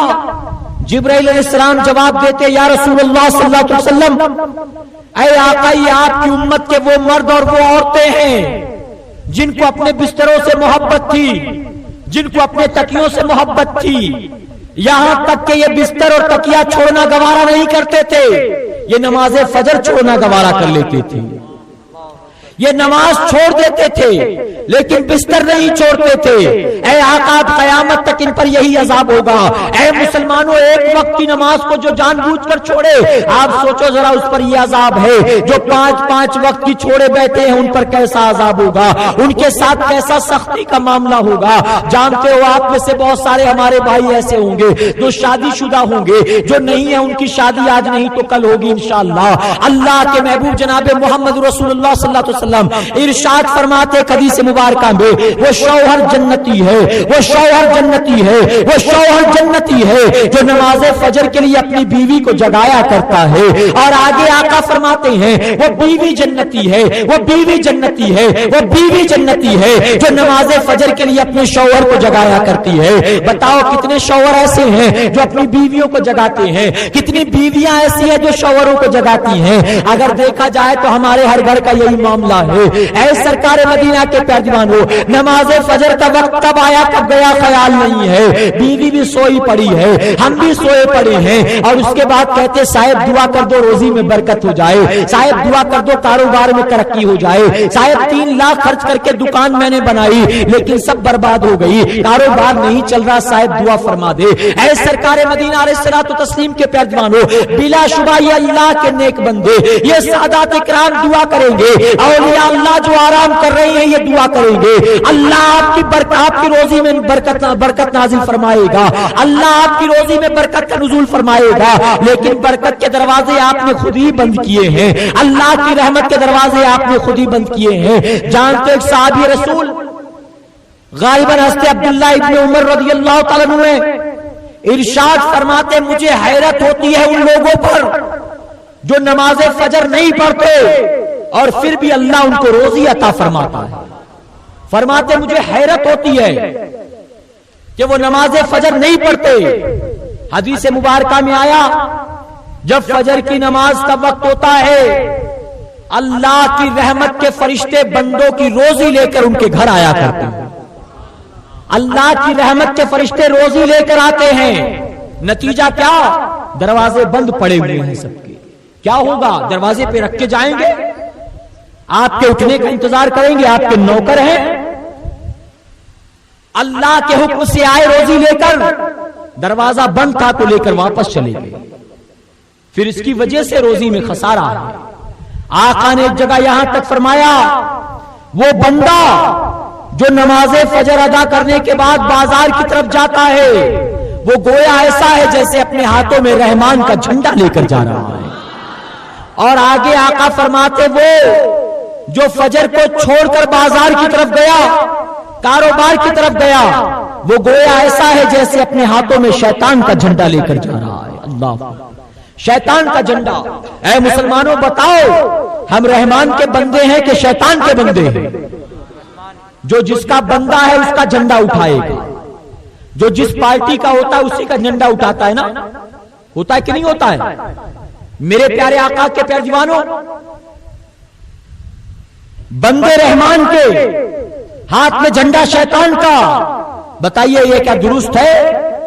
جب بندے رحمان کے ہیں تو جھنڈا بھی ہاتھ میں رحمان کا ہونا چاہیے۔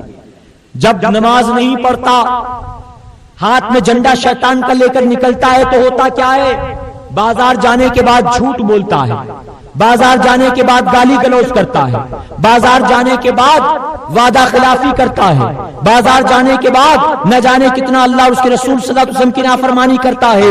جب شیطان کا جھنڈا لے کر نکلو گے تو قدم قدم پر شیطان تمہارے دل میں وسوسات پیدا کرے گا، اور جب رحمان کا جھنڈا لے کر چلو گے تو قدم قدم پر اللہ کی رحمتیں تمہارا استقبال کریں گی انشاءاللہ۔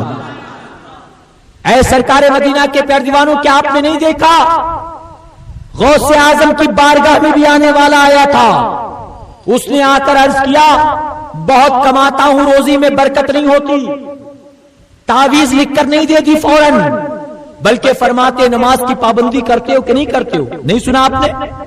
جواب دیا کرتا ہوں۔ فرماتے بیوی بچے؟ جواب دیا وہ بھی نماز پڑھتے ہیں۔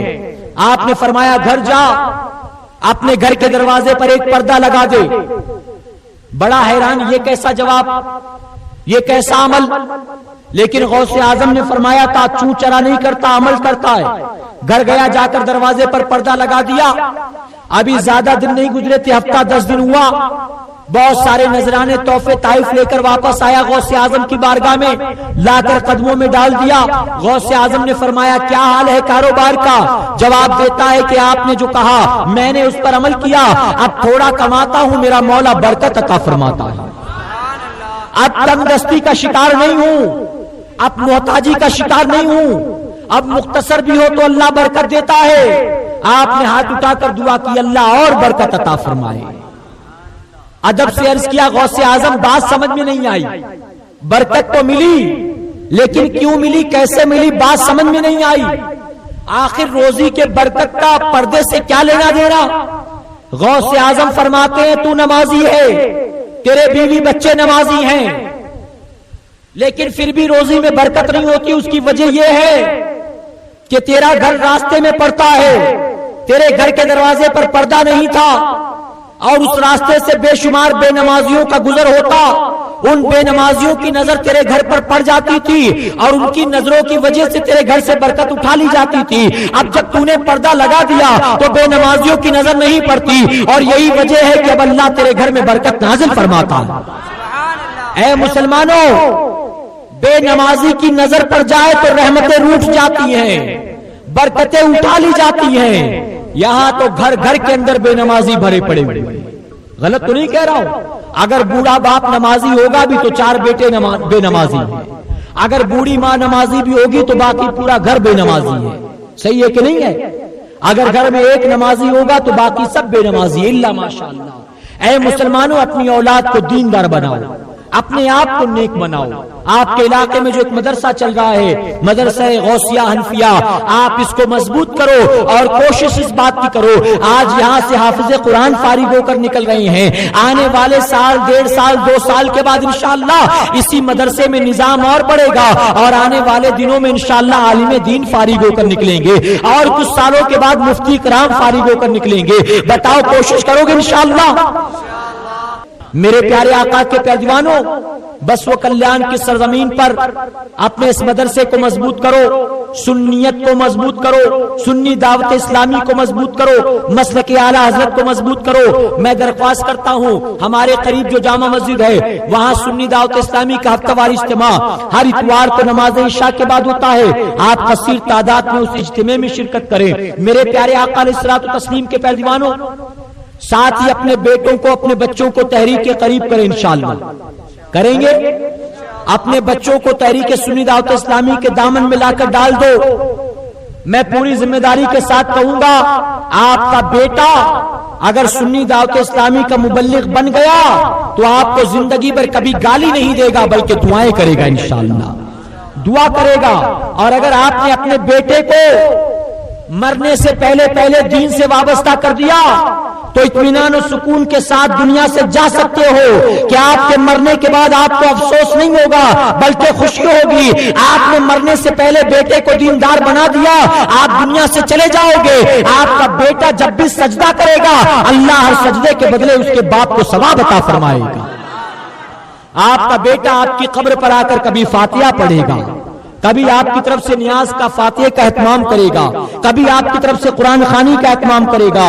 آپ اپنے بیٹے کو دیندار بنا دو گے، آپ کا بیٹا جب تک نیکیاں کرتا رہے گا اللہ اس کے والدین کو اس کا صلہ عطا فرمائے گا انشاءاللہ.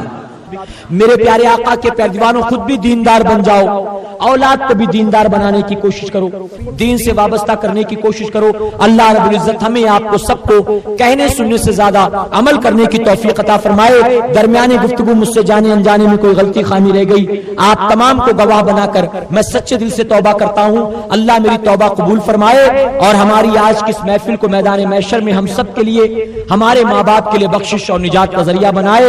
وما علینا الا البلاغ، علینا الا البلاغ، علینا الا البلاغ، علینا الا البلاغ، علینا الا البلاغ، علینا الا البلاغ، علینا الا البلاغ، علینا الا البلاغ، علینا